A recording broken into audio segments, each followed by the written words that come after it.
Recuerden, por ello, tratemos de pasar rápido esto, de que más o menos en la segunda semana,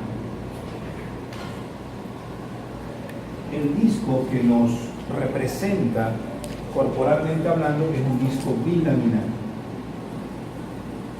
Este disco bilaminar está formado por dos láminas, una que es el epiblasto o ectodermo,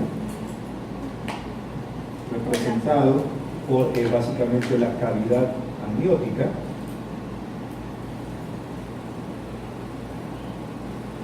y una cavidad hipoblástica o endodermo, que es básicamente el futuro intestino y que obviamente mira hacia la cavidad abdominal, bla bla bla, en relación con el saco vitelino. Esto creo que lo saben ustedes mejor que yo, porque eso lo veo en ejemplo y entre comillas no voy a ahondar en eso. Quedémonos con el ectodermo. ¿Por qué con el ectodermo? Porque el ser humano, neurológicamente hablando, comienza ectodérmicamente hablando todo el sistema nervioso. Por lo tanto, el sistema nervioso es un derivado del ectodermo. Entonces veamos a este disco bilaminar en su segunda semana como que lo viéramos desde arriba, ¿sí? Y lo vemos el epiblasto aquí arriba y el el hipoblasto o endodermo por debajo, que no lo voy a dibujar. Entonces más o menos de lo que recuerdo tiene esta forma como que medio oval, y en el extremo cefálico,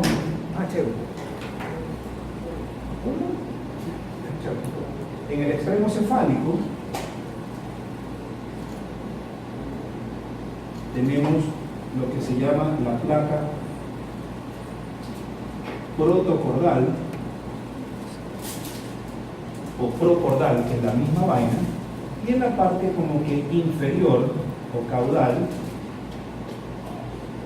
tenemos el nódulo de Hensen y dentro o en el interior del mismo un orificio que se llama línea o huella primitiva. Este ectodermo comienza a fabricar de afuera hacia adentro células y estas células viajan hacia la superficie medial con el propósito de hacer ¿qué cosa? Meterse como que fuera un agujero de alcancía, meterse en la línea o huella primitiva, en el huequito. Acá está el nódulo de Hensen y bla bla bla. En el momento en que las células epidérmicas de lateral a medial se meten en la huella primitiva, al meterse, imagínense que se quedan por debajo de la pared, o sea, lo que está por debajo del ectodermo. Y en ese momento ya viene la tercera semana, y ya el disco no es bilaminar, sino trilaminar. Entonces, más o menos, yo soy pésimo para dibujar, pero iría así.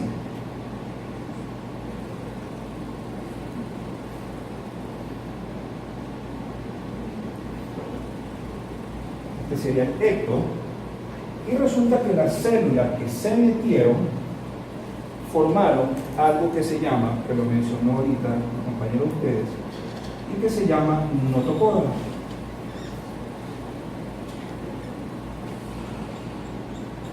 O proceso notocordal.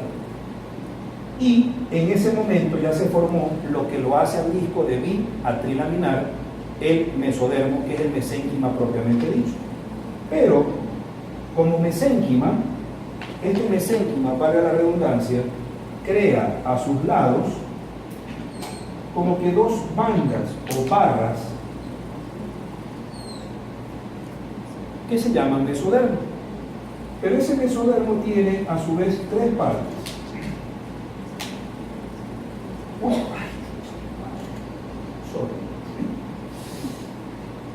Tiene una parte muy medial o interna que se llama mesodermo paraaxial, que son los somitas. En cambio, el de acá es el mesodermo intermedio y el mesodermo lateral, que después se transforma en el mesénquima y bla bla bla, todo el tejido mesenquimatoso que se les ocurre. Y acá, pues acá abajo, estaría el endodermo o sea, el intestino, el saco vitelino, etcétera, etcétera. ¿Por qué es importante la notocorda? Porque este nódulo de Hensen hace que la notocorda funcionen de la mano. ¿Cómo lo hace? Hensen fabrica algo que se llama inductores de la neurulación.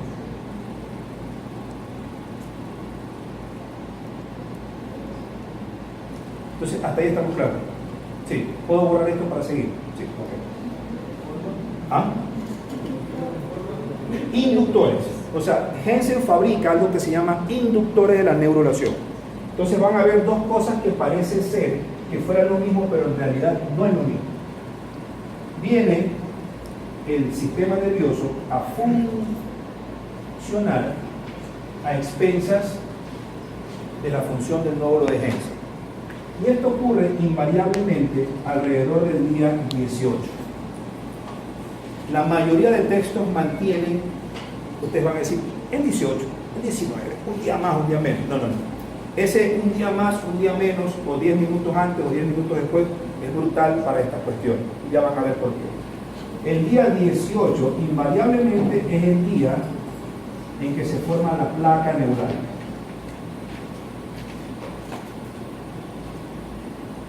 Entonces, esta placa neural que se forma en el día 18 se segmentaliza o se segmenta gracias a los somitas.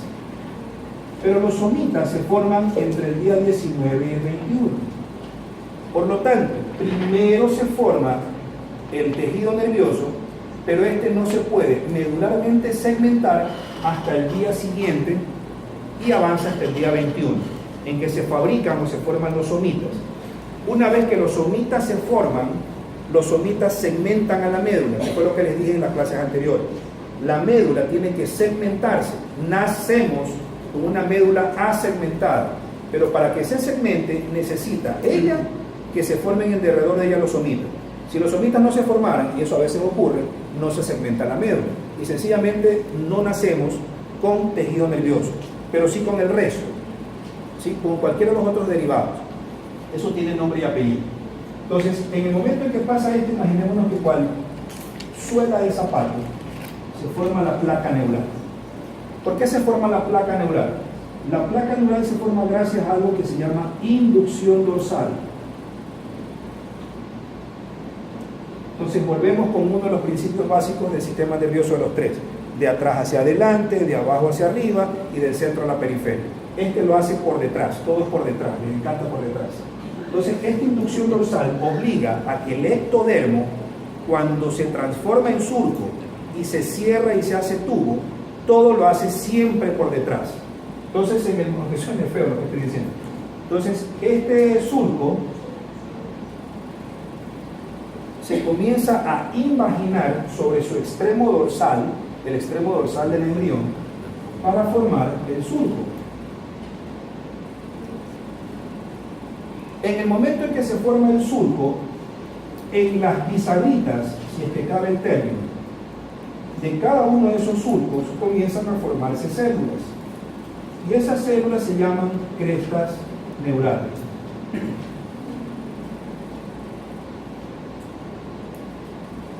¿Sí? Estas crestas neurales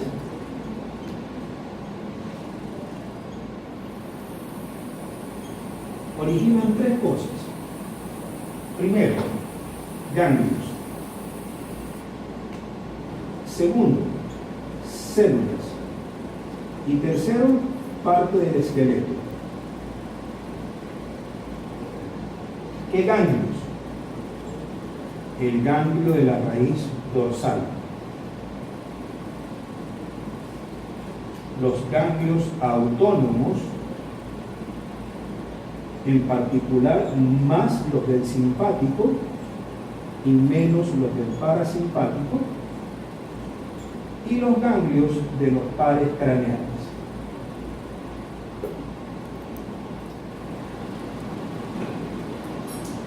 Estamos bien, voy despacio.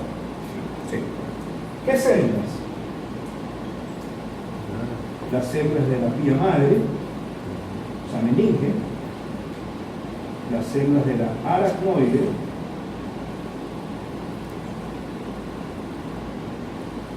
los melanocitos, con excepción de los que invaden a la retina, y por la retina tiene melanocitos muy propios, eso lo veremos cuando veamos retina en el segundo parcial, pero el resto de los melanocitos, con excepción de los de la retina o la parte pigmentaria de la retina, son fabricados por la cresta neural. Fabrica también las células de Schwann. Por favor, escríbanlo como es, células de Schwann. Estas células son las que fabrican la mielina, pero del sistema nervioso periférico. ¿Sí? Y las células de la médula suprarrenal. ¿Y qué parte del esqueleto? El esqueleto de la cabeza y de la cara propiamente dicha. Ahora, un punto de consideración. Cuando les enuncié las 6 etapas, la última etapa era la de la mielinización. ¿Se acuerdan? Ok. ¿Cuándo empezaba su periodo máximo de terminación? En el momento del nacimiento. Pero eso no quiere decir que antes no esté formándose mielina. Lo que pasa es que el periodo máximo para empezar tiene que ser máximo hasta que nace. Si al segundo que nació no se ha formado la mielina, ya es patológico. Pero si la mielina empezó a formarse pocos instantes antes de nacer, no es patológico. Por lo tanto, el nacimiento es el periodo máximo, lo que más aguantaría una persona para fabricar precisamente la mielina, que es precisamente lo último que se forma. Pero la mielina, a pesar que es lo último que se forma, es lo que primero se forma en relación a las células que lo fabrican. O sea, ¿qué quiero decir? Esta célula de aquí, la célula de Schwann, es la célula que fabrica la mielina del sistema nervioso periférico. Ella sale ¿en qué días? Aproximadamente entre el día 18 y el 19, mientras se está haciendo la placa surco. Estamos en el día 19, pero ya se formó la célula que va a fabricar mielina, pero aún no la fabrica, sino hasta tiempo después. No sé si me hice entender. Sí. Entonces es más o menos como un estado de hibernación. Se fabrica, pero se queda ruca. O sea, no funciona, no sirve para maldita sea la cosa. Y ahí está aguantando, hasta que alguien le dice, hey, hello, empieza a funcionar y fabrica mielina. Pero ¿quién le dice, hey, hello, fabrica mielina? Justo la célula que fabrica mielina, pero el sistema nervioso central. Lo repito. Ok. La mielinización es el último estadio, pero eventualmente es el más largo. Miren lo recontra hiper que largo que es. Empezaría por lo menos con la fabricación de la célula que lo produce en el periférico entre el día 18 y 19, pero puede avanzar hasta la edad de ustedes, o sea, 1000 años. ¿Sí? Es el último en hacerse, pero es el que más tiempo lleva. Es medio paradójico y contradictorio. Y también es contradictorio, aunque ya es conocido el hecho de que en derredor de estos 2 días, 18 y 19, entre placa y surco, se forma la célula de Schwann. Schwann fabrica mielina del periférico, pero ahí se queda hasta que viene la que fabrica la mielina del central, y cuando ella se forma es como que el otro de acá dice, ok, ya me toca trabajar ahí, y empiezan a trabajar casi las dos, central y periférico, de la mano, pero tienen que pasar meses después. ¿Sí me dicen?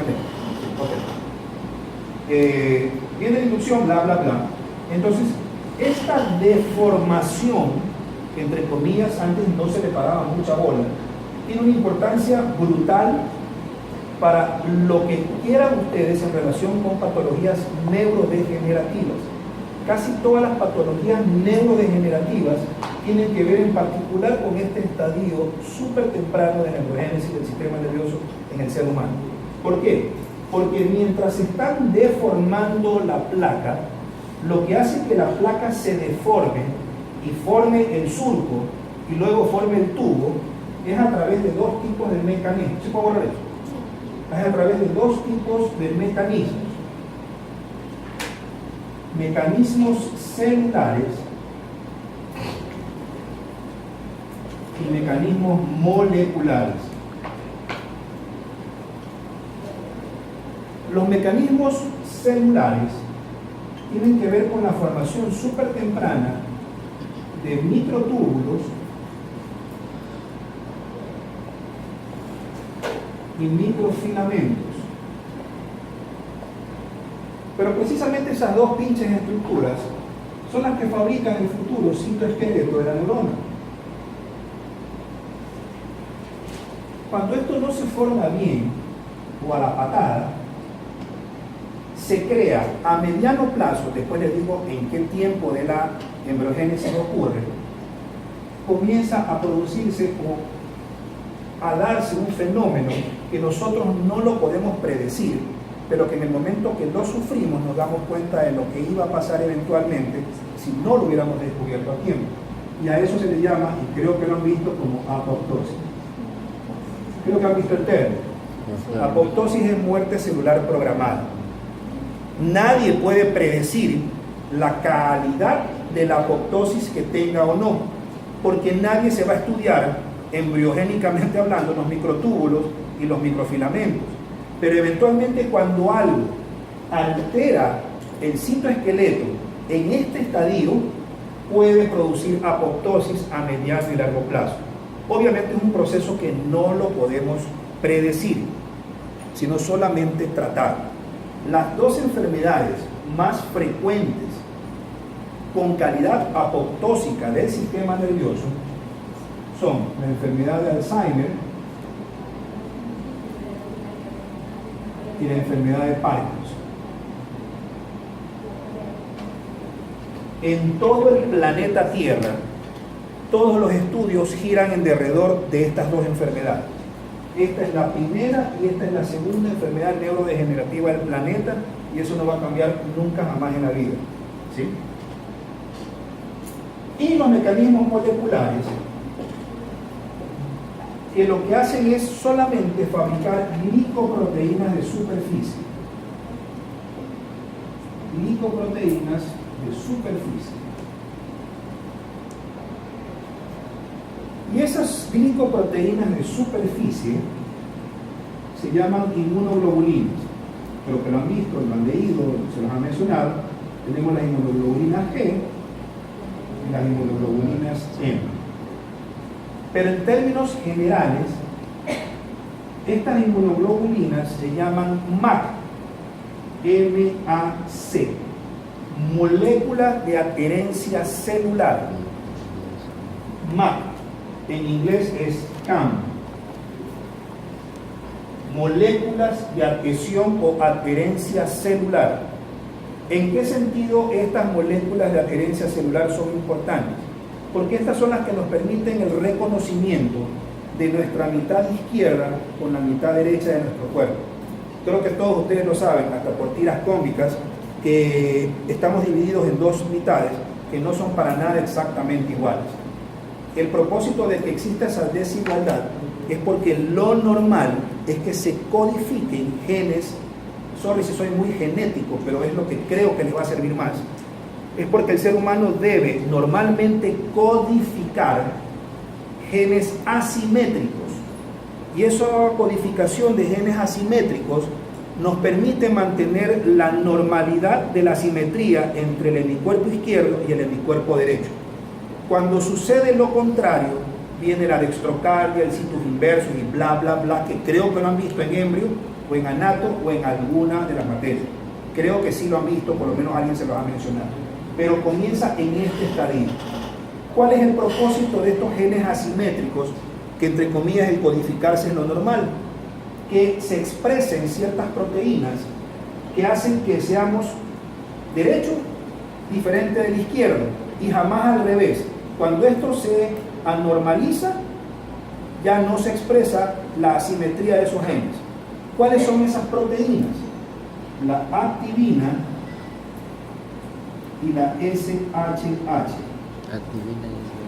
La activina hace que codifiquemos bien todo lo que miércoles tenemos en el hemicuerpo derecho. Y el SHH hace que codifiquemos bien todo lo que tenemos en el hemicuerpo izquierdo. Cuando las dos, y eso puede pasar, se invierten, se armó el despelote en la simetría y se pierde la capacidad de codificación normal de los genes asimétricos. ¿Me hice entender? Sí, seguro. Por Diosito Santo, que no creo. Sí. ¿Ah?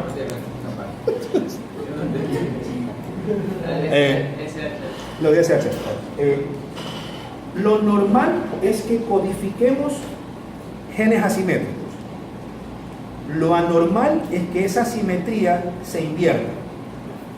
Entonces, al codificar normalmente genes asimétricos, el propósito es proporcionarnos una asimetría izquierda-derecha. Que lo que es derecho sea derecho y lo que es izquierdo sea izquierdo. Pero cuando esto se trastoca en el sentido de anormalizarse, lo anormal sería que se invierta. Y al invertirse es porque se expresan, invertidamente hablando, la producción de estas dos proteínas. En términos generales, para que se te forme bien el lado derecho de tu cuerpo, necesitas que asimétricamente tus genes codifiquen a través de activina. Y del lado izquierdo es SHH. Pero cuando ocurre al revés, se armó el despelote. Ahora, ¿quiénes manejan esto? Una tontería a la que hace mucho tiempo no le paraban como que mucha bola. Lo que hace que estas dos estén derecha e izquierda es el ácido retinóico.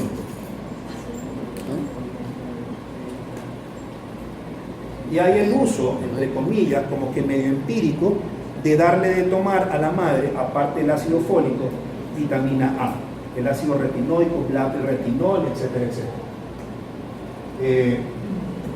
¿Sigo? Sí, ok. Es un principio un poquito anticuado el hecho de considerar que la médula se cierra de arriba hacia abajo. Creo que se mantiene en muchos textos. La idea es que no lo hace tanto de arriba hacia abajo, sino por lo menos en la parte de arriba, de abajo hacia arriba, y en la parte de abajo, de arriba hacia abajo. ¿Cómo lo hace? Imaginémonos que este lo voy a ver como que el tubo neural, pero de frente, o sea, longitudinalmente hablando. Entonces tendría más o menos esta forma.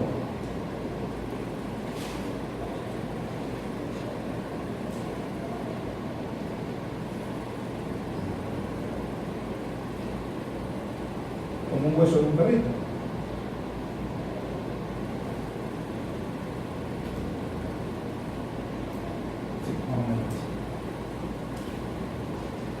Entonces, se están cerrando, ¿qué cosa?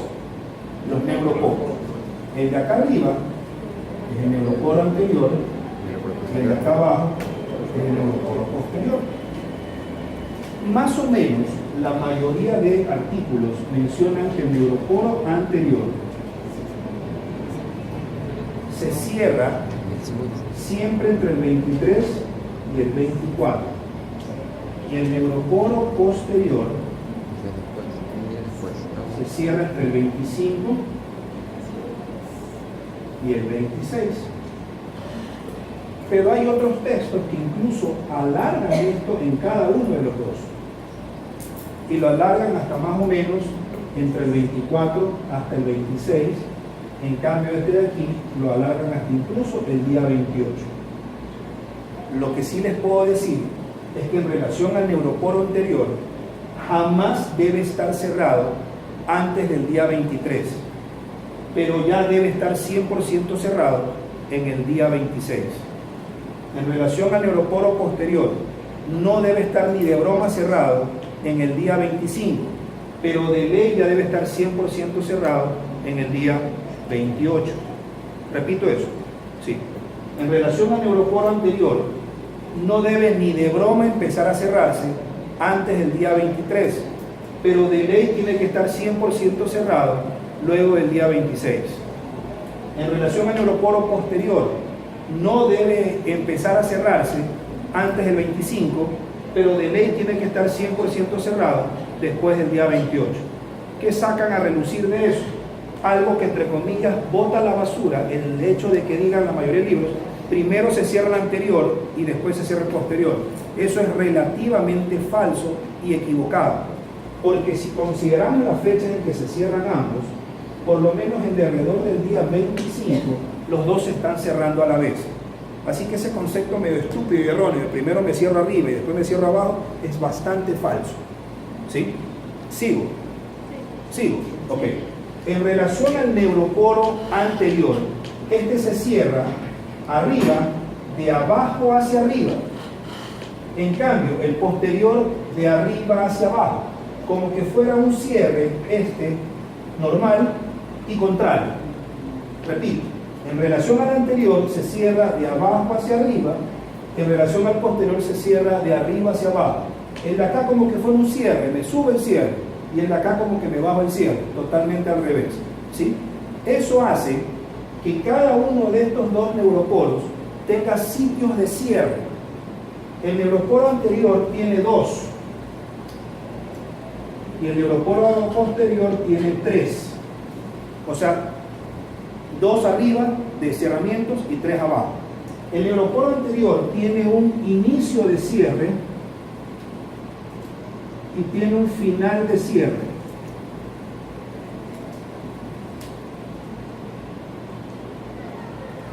¿Sí? No sé si me hago entender. Sí. Sí. O sea, tiene un sitio donde, ups, ahí inició, y tiene un sitio donde, ups, ahí finalizó, que casi nunca son el mismo. Entonces, esto sí copian, porque son algunas cosas que les voy como que a numerar para no gastar el marcador. El inicio del cierre del neuroporo anterior está en relación con 1. La parte baja del bulbo raquídeo. 2. El agujero occipital. Si voy rápido me avisan y le repito. Repito. Primero, con la parte baja del bulbo raquídeo. 2. ¿Qué les dije? Con el agujero occipital. 3. Con la futura región occipital. 4. Este neuroporo anterior, no fabrica, siempre digo la palabra fabrica, origina la futura médula cérvico-torácica.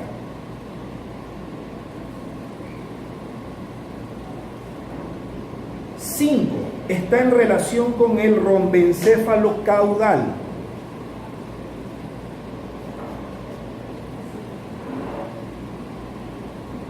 6, ¿no? 6.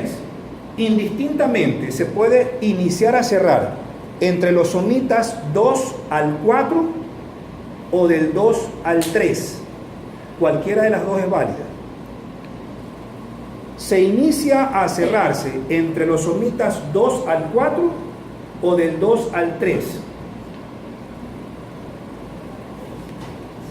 Cuando se inicia el cierre, de 2 a 6, de 2 a 4 y... de 2 a 3. O sea, me refiero a el sitio donde están ubicados los somitas, ahí. Me desconcentré, ¿qué estábamos? Cuando se inicia el cierre. Cuando se inicia el cierre. Cuando se inicia el cierre, el embrión está en estadio somita 7, así se llama, estadio somita-7. ¿Qué significa estadio somita 7? Que tiene 7 somitas de un lado y 7 somitas del otro lado. O sea, básicamente los 7 pares de somitas, derecho e izquierdo. A eso me refiero. ¿Sí? ¿Cuántos van? 7. Y esto ocurre más o menos en el día 22. O sea, esto, el inicio. En cambio, el final del cierre se da en la lámina terminalis. Terminalis. O terminal, ¿qué es lo mismo? Terminalis. Terminalis. O sea, ahí se terminó por cerrarse. Y esto ocurre en el 23 al 24. O también puede avanzar, como les dije, hasta el 26. En cambio, el neuroporo posterior tiene 3 cierres. El primero, que sería el inicio, tiene 3 cierres. El primero sería el inicio, es exactamente en L2.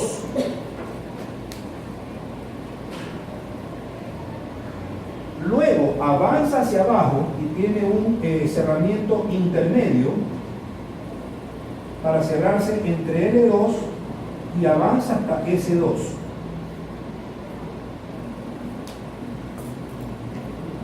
Y el cierre final es entre S3 y S4. Y cuando eso ocurre, ya tiene que haber por lo menos de 32 a 34 pares de somitas. Acuérdense que son un chorro más, creo que son 42 a 44 pares. Y luego creo que van desapareciendo, bla, bla, bla. ¿Ah? ¿Qué cosa? ¿Alguien me preguntó algo? No. Claro, cuando esto ocurre al nivel de los somitas 32 o 34. Pero acuérdense que hay como 10 o 12 más, que obviamente van creciendo hacia abajo, y también están los occipitales que están arriba, que creo que desaparecen varios, y los de abajo creo que desaparecen de 5 a 7 pares. Algo así, no recuerdo bien, pero bueno, eso creo que lo han visto ustedes en esto. ¿Alguna pregunta para seguir? No, ok.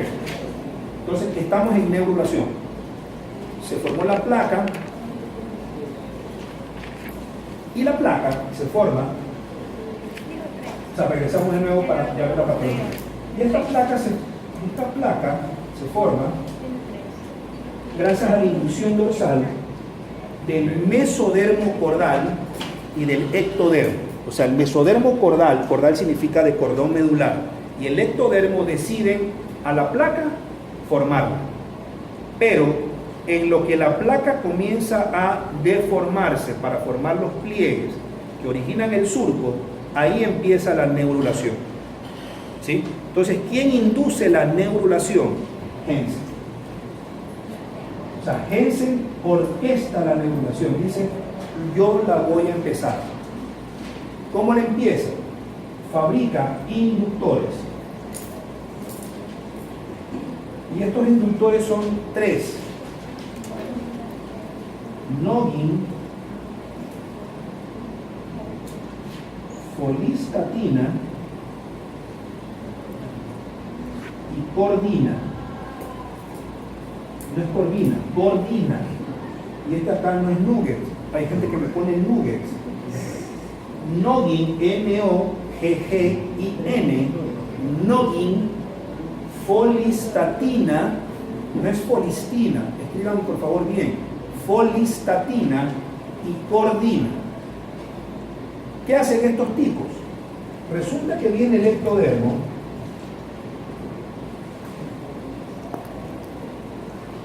y forma la placa, ¿ya? Pero resulta que la placa en su parte medial sigue siendo ectodermo, pero como ya se va a formar la médula, ese ectodermo se llamará neuroectodermo, ¿sí? Y ese neuroectodermo, a pesar de que es ectodermo, pero es tejido nervioso que sale del ectodermo. Esto ocurre porque la parte medial difiere de las partes laterales, pero sigue siendo ectodermo. Entonces, cuando esto ocurre, se forma el surco y el futuro tubo. Esto medial se llamará neuroectodermo y esto se llamará a secas ectodermo lateral. Este neuroectodermo, ¿por qué se forma?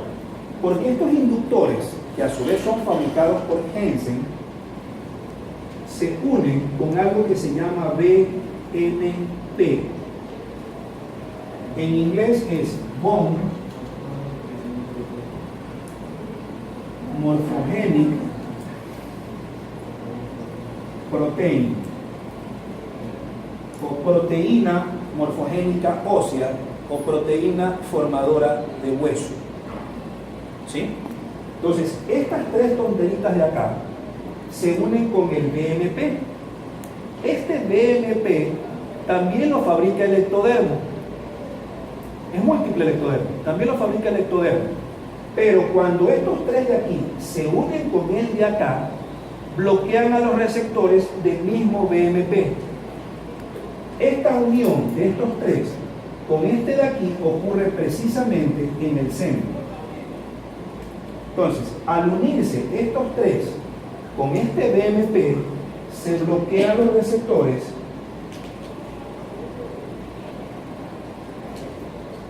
para el BMP. Y el BMP, al no tener receptores que, valga la redundancia, lo recepten, no se formará ¿qué cosa? Hueso. Pero sí ocurre lo contrario en los extremos laterales. Si no sucediera esa estupidez, tendríamos en vez de sistema nervioso un hueso, un palo en el medio. ¿Sí? Esa es la idea. ¿Sí me dicen? Sí. Ok. Ahora, a medida que también sucede esto, Jensen también organiza otra cosa. Jensen es súper importante. Jensen obliga a que la notocorda que hablamos hace un rato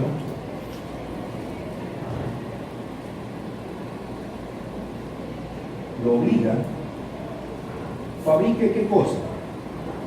SHH, la misma que tiene en relación con la asimetría en el lado izquierdo. Es la misma SHH, pero esta es una SHH que va a hacer algo bastante interesante en la médula.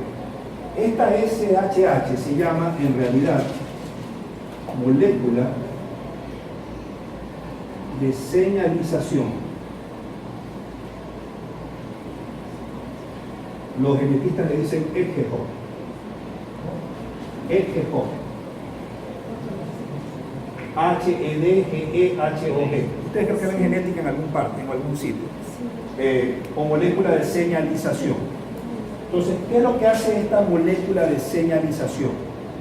Obliga a que la parte ventral de la placa, o sea, lo que va a formar las astas motoras o el piso de la placa, se transforme en los futuros esclerotomos.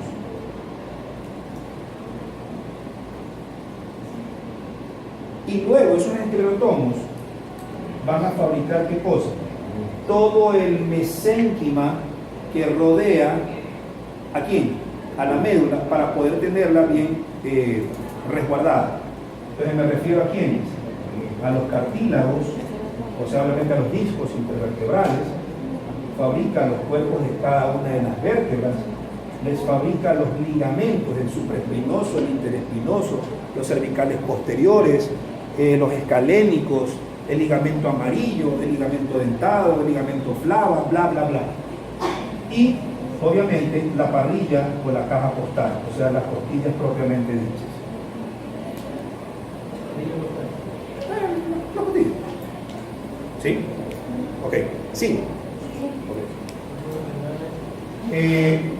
Esta neurulación, ya estamos en neurulación, ya se comienza a formar la médula.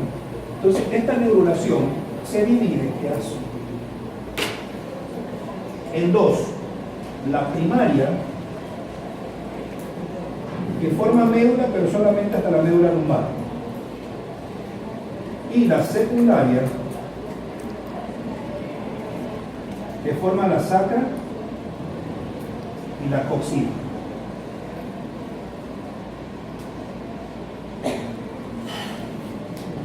¿Sí? Primaria y secundaria. ¿Sigo? La primaria, obviamente ya vimos, empieza más o menos entre la segunda y tercera semana. Pero en cambio la de acá, entre la cuarta a la séptima semana.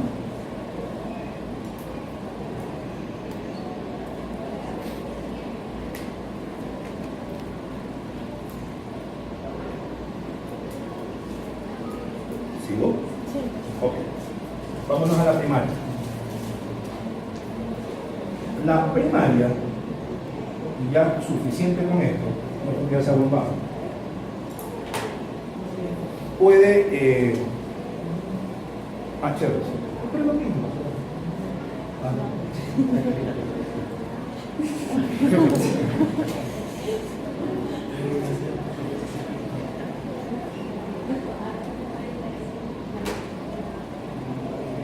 creo que esta vaina se daña. Igual.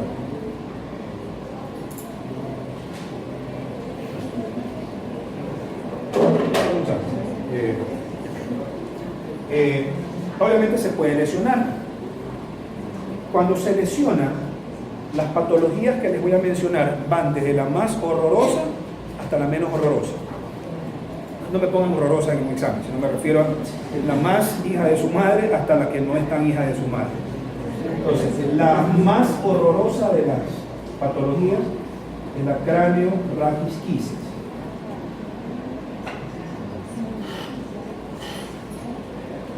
Cranio-raquisquisis. La que le sigue en horrorosidad es la anencefalia. La que le sigue es la mielosquisis. La que le sigue es el encefalocele. Y la que le sigue es el mielomeningocele.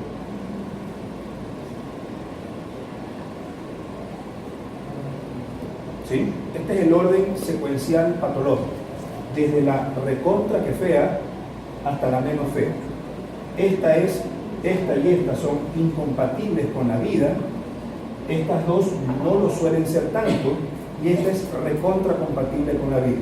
Repito, las dos primeras son incompatibles con la vida, las dos siguientes son más o menos compatibles con la vida, por lo menos hasta mediano plazo. O sea, mueren relativamente pequeños o muy jóvenes, no por lo que tienen neurológicamente, sino por patologías intercurrentes, bronconeumonía, neumonías por aspiración, cardiomegalia, insuficiencia cardíaca, problemas de coagulación, bla, bla, bla.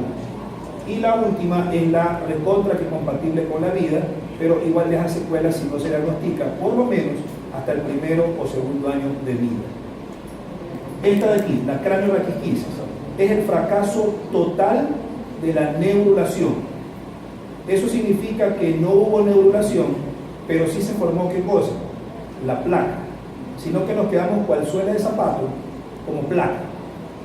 Y el chico que nace, y si nace, obviamente va a ser su supervivencia totalmente incompatible con la vida. Porque salen o nacen con algo que mencionó el compañero de ustedes, que se llama disrafia.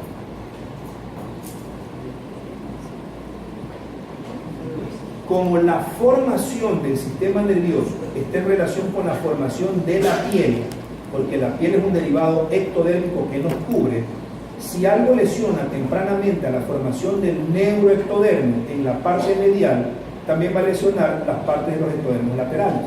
Entonces, no se forma sistema nervioso, pero se ve un horrendo espacio abierto en relación con la médula espinal, y por eso se llama disrafia visible, porque el niño puede mostrar visiblemente hablando la disrafia. Disrafia significa que no se cerró la piel o la médula en la línea media, porque nunca se formó ¿qué cosa?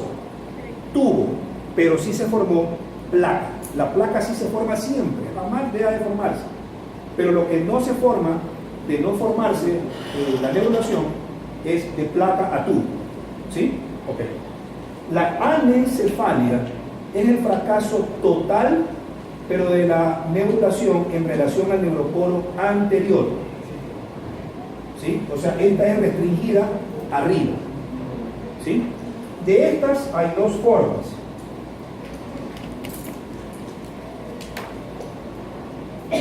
Holoanencefalia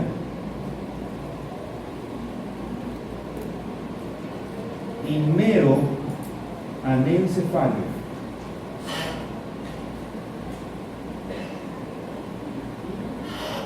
La holoanencefalia es cuando el defecto traspase el agujero occipital. ¿Sí? Y la meroanencefalia es cuando el defecto no avanza hasta el agujero occipital. ¿Repito? ¿No? Sí. La oloanencefalia es cuando el defecto anencefálico traspasó el agujero, o sea, subió un poquito más arriba, valga la redundancia. Y la meroanencefalia es cuando el defecto no traspasó el agujero, o sea, es un poco más restringido, más pequeño, ¿sí? La mielosquisis es el fracaso total, pero de la oclusión del neuroporo posterior. La mielosquisis, o sea, ya es abajo. Y por lo tanto, sí es medianamente compatible con la vida, por lo menos hasta mediano plazo. Quizás a largo plazo no lo sea tanto. El encéfalocele sí es súper compatible, porque este es un fracaso restringido, o sea, es más pequeño que los tres de arriba. Este encéfalocele es un fracaso restringido, pero de encierra el neuroporo anterior. Y el mielomeningocele es un fracaso restringido del neuroporo posterior. Por lo tanto, es el más compatible con la vida. ¿Sí? Generalmente, les pedí que vengan leyendo, eso leanlo en cualquier lado. Generalmente esta patología de acá va de la mano con algo que se llama malformación de Arnold-Chiari. Se dice Chiari, pero se escribe Chiari. Arnold-Chiari o Chiari, díganlo como ustedes quieren. El que tiene plata dice las cosas como le da la gana. ¿Sí? Ahora, este mielomeningocele, mientras más alto es, más deformación de la columna produce. ¿Sí? Entonces, cuando ustedes vean un niño medio virado,